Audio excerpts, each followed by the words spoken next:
The UN Climate Change Conference ended in the Danish capital Saturday with a legally non-binding agreement called the Copenhagen Accord. Sunday, Chinese Foreign Ministry spokesman Qin Gang responded to criticism that the Copenhagen Accord was agreed secretly.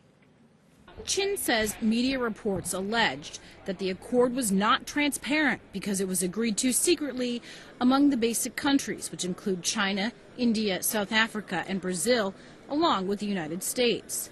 The report said it was submitted to the conference without consulting other countries, especially small island states and least developed countries. Qin said that these were untrue and irresponsible comments made out of ulterior motives. He added, China always participated in the negotiations and consultations with a cooperative, responsible, and constructive attitude and stayed in close communication with all other parties. When asked to access COP15, Qin said it was an important opportunity for international cooperation to address climate change.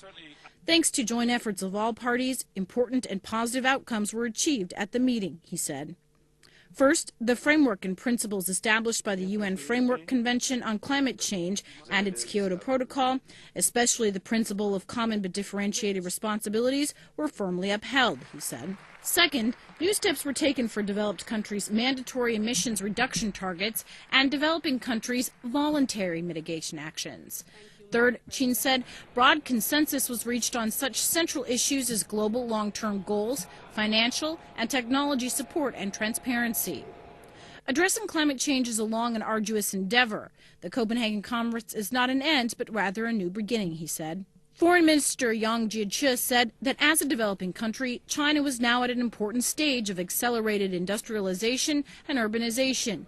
And given the predominant role of coal in its energy mix, China was confronted with special difficulties in emissions reduction.